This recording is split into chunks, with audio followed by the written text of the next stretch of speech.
नमस्कार. श्रवणानंद उपक्रमांतर्गत आपण ऐकतो आहोत शुभांगी भडभडे लिखित दीपशिखा कालिदास. सुंदर. सम्राट चंद्रगुप्त म्हणाले, आता शरद ऋतू. महाराज, वर्षा ऋतू मेघांना मागे पुढे ठेवून सैनिकांप्रमाणे आणि रथारूढ झालेल्या दिग्विजय करायला जाणाऱ्या सम्राटाच्या अभिनिवेशात आम्हाला भासतो, तर शरद ऋतू सौम्य शांत प्रियतमेची प्रतीक्षा करणारी प्रेयसी आम्हाला भासते. फक्त धरती सुखावलेली असते मेघराजाच्या सर्वस्वाचं दान घेऊन, आणि शरद ऋतू त्या सर्वस्वातून अंकुरलेली वृक्षलतांचा दुर्वांकुरांचा स्नेहाने कौतुक करणारी एक स्त्री प्रतिमा आम्हाला भासते. शरद ऋतू हे आमच्या काव्यातलं स्त्रीरूप आहे. आजवर शरद ऋतूला कोणी स्त्रीरूप दिल्याचं स्मरत नाही. तसं ऋतूंना सजीवत्व देऊन मानवी शृंगार आणि वाणी देणारे कदाचित तुम्हीच असाल कवी महाशय. आता वास्तव स्त्रियांची काय स्थिती होईल? राज, सरितेला कामिनीची उपमा देत अतिसुंदर तिचं वर्णन तुम्ही केलंय. अनुपम कामिनी सरिताने लहरींवर इतस्ततः तरंगणाऱ्या मत्स्यांची मेखला घातली. वा, तटावर असलेल्या शुभ्र पक्ष्यांची तिची माला आहे. उंच उंच रेतीचे झालेले ढीग. कवी महाशय, आपल्या कल्पनेला खरंच काय म्हणावं कळत नाही. कालिदास वाचत होते. सम्राट चंद्रगुप्तांनी मिटून घेतलेल्या नेत्रापुढे हरितवसना शरदा अवतरली. कृषीवलांच्या कृषीतून विहरणारी, अनेक रंगांची उधळण पुष्पातून करणारी, पुष्पभाराने वृक्षांना झुकवणारी, मयुरांना नृत्य करायला लावणारी, एखाद्या रमणीसारखी. महाराज, चौथा ऋतू हेमंत वाचावा का? कारण माध्यान्ह संपून शरद ऋतूच्या अंधार सावल्या वृक्षावरून आता आकाशमार्गे संपूर्ण वातावरणाला कवेत घेणाऱ्या आहेत. काल अकस्मात झालेल्या वर्षाधारांनी आसमंत अगोदरच गारठलाय. अद्याप प्रभावती कुमार यायचे आहेत आणि संधीप्रकाशही आहे. तेव्हा तुमच्या हेमंताचं दर्शन घेणं आम्हाला प्रिय होईल, सम्राट चंद्रगुप्त म्हणाले. दास वाचत गेले. बहुगुणांनी रमणीय वाटणाऱ्या हेमंत ऋतूचं वर्णन संपलं. महाराज, आता 2 ऋतू उरलेत. शरद ऋतूचा अंधार हलके हलके वनात प्रवेशलाय. प्रभावती आणि कुमार मार्गातच भेटतील. आता ह्यावेळी तुम्हाला पुढचं वाचणं अशक्य होईल. तेव्हा ते ऋतुसंहार आमच्याकडे द्या आणि आम्ही महाराणींसह वाचतो. महाराज, आम्हाला कंठस्थ आहे, तेव्हा मार्गक्रमण करत असताना आम्ही आपल्याला कथन करू. कंठस्थ आहे? महाराज, एक तर ज्याची रचना त्याला ज्ञात असतेच, शिवाय एकदा लिहिताना मला सहज स्मरण राहतं. याचा अर्थ तुम्ही एकपाठी आहात तर? कदाचित असेन. सम्राट चंद्रगुप्त आसनावरून उठले. ते वस्त्रासन कालिदासाने आपल्यासह घेतलं. दोघंही चंपकवनातल्या अंधार सावल्यातून नागरी उपवनाकडे निघाले. कालिदासांनी स्वतःजवळ ऋतुसंहारची प्रतिलिपी नसल्याने ती भोजपत्र द्यायची नव्हती. म्हणून त्यांनी म्हणायला सुरुवात केली की 5वा ऋतू शिशिर, अर्थात ह्या ऋतूत आपण निसर्गाला सोबत घेऊन वर्णन करणार तर. अर्थात हा ऋतूच आहे तसा मनोहारी, फुलता निसर्ग, ओथंबून आलेले, फलभारांनी विनम्र वृक्ष, तिच्या अंकावर दान देण्यास उत्सुक असलेले. शृंगारपूर्ण हाच विषय या सर्गात सर्वत्र आहे. हा शिशिर ऋतूचा सर्ग आम्ही आवरता घेतला. महाराज, धन्य आहे कविराज. आता कमी लिहिले असं वाटत असेल तर अधिक आणि सूक्ष्म शृंगार छटा त्या कोणत्या? दोघंही मुक्त हसले. संध्या शीघ्रतेने प्रवेश करीत होती. पुढे निघाले. समोरून प्रभावती, कुमार, महामंत्री, सेनापती येताना दिसले. तेव्हा ते म्हणाले, अतिसंक्षिप्त 6वा ऋतू वर्णन करावा. 30 श्लोकांच्या काव्यपंक्ती ऋतू वसंतवनातला आणि मनुष्याच्या जीवनातला ह्यावर लिहिल्या आहेत. सर्वांना हा ऋतू समाधान देवो ही सदिच्छाही आहे. आम्ही पुनश्च निवांत वाचणार आहोत. कदाचित ते वाचून आम्ही युद्धावर जाणंही सोडून देऊ. संभव महाराज, शतवार सहस्त्रवार असंभव, कदापि शक्य नाही. कवी महाशय, इतका वेळ आम्हाला स्मरण नव्हतं, ते स्मरण आत्ता झालंय. काश्मीरमध्ये पुन्हा आपल्या साम्राज्यात शकांनी उत्पात केल्याची वार्ता आली आहे. महामंत्री वीरसेन, सैन्याधिपती महाभांडारिक यांच्यासह तुम्ही जावं.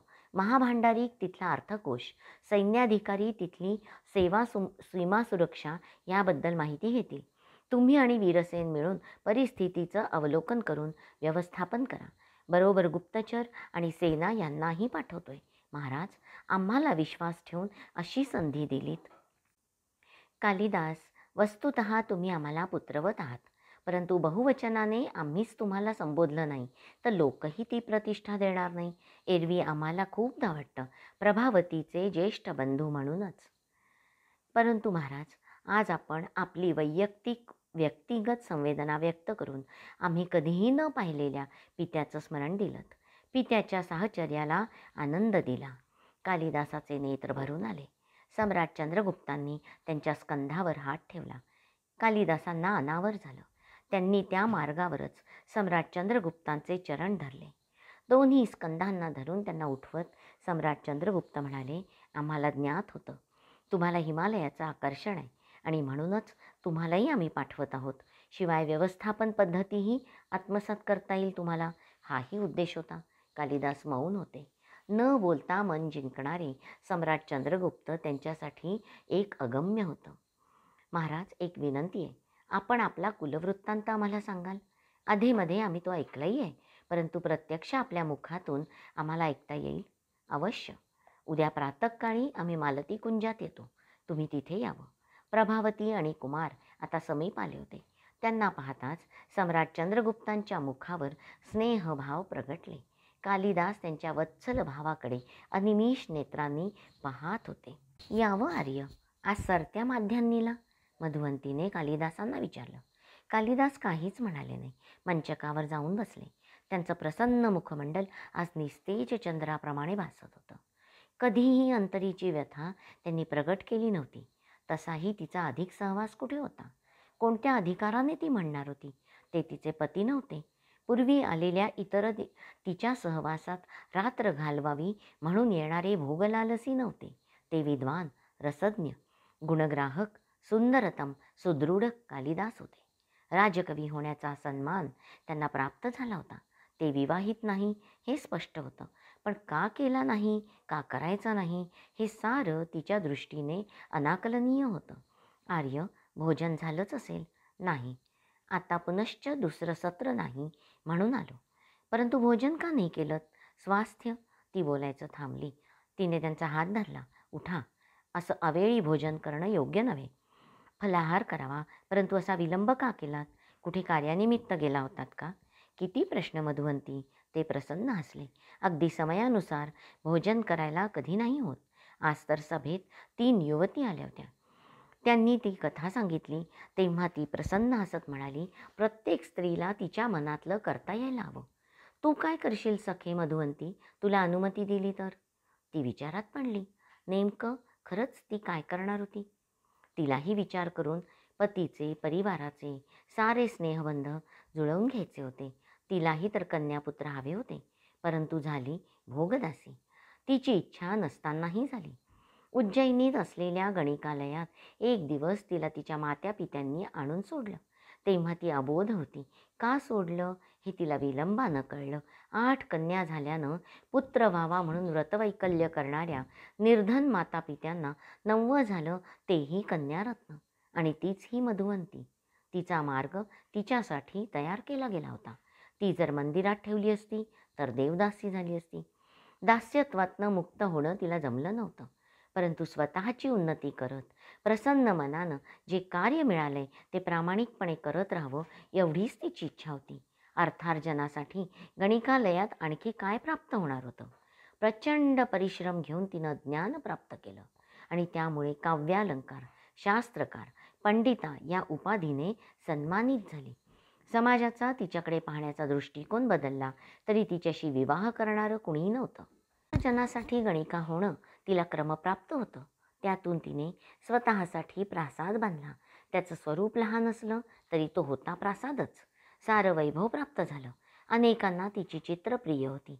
त्यात एका आलेल्या व्यक्तीनं तिच्यावर प्रसन्न होऊन तिच्या चित्रांना देशविदेशात मान्यता मिळवण्याचा मार्गही सांगितला. ती भिक्षुणी संघात गेली. तिची स्थिती सांगत चित्रांचा व्यापार करावा ही विनंती केली. त्यांनी प्रत्यक्ष चित्र नेण्याचं कार्य मात्र केलं नाही, पण तिची प्रसिद्धी केली आणि आर्यावर्तातल्या धनिकांच्या प्रासादात ती चित्र लावल्या गेली. तिने रेशमी वस्त्रावर रेशमी धाग्यांनी काढलेली कला उज्जैनीच्या क्रयविक्रय केंद्रात आली. अनेक शास्त्रात तिची गती पाहून अनेकांनी तिला सहाय्य ज्ञानार्जनासाठी घेतलं. तरीही ती होती सुप्रतिष्ठित लावण्यवती गणिकाच. गणिकेचा व्यवसाय आता नसला तरी देहभोगाची सवय आता तिच्या देहालाही झाली होती. तसा कोण होता तिचा पती? येणारे जाणारे, समाधान मिळवणारे. आता त्यातच तिचं समाधान तिनं शोधलं होतं. आता कालिदास आले होते आणि तिनं मनापासून सर्वस्व अर्पण केलं. ते नित्य तिथे असावेत अशी प्रार्थना केली. आता ते आणि तेच तिच्या आयुष्यात असावे हीच तिची कामना होती. कालिदासांनी पुन्हा विचारलं, सखे, तू स्वतंत्र झालीस तर काय करशील? तिने त्यांच्यासमोर मिष्टान्न आणि फळं आणून ठेवली. ते आता आसनावर विराजमान होते. ती भूमीवर बसली होती, विचारात गढलेली. त्यांनी तिच्या मस्तकावर हात ठेवला. तिचे नेत्र भरून आले. आमचा प्रश्न अवास्तव होता का? मी वृषाली केळकर आजच्या वाचनाचा इथे समारोप करते. हरिओम तत्सत. श्रीकृष्णार्पणमस्तु.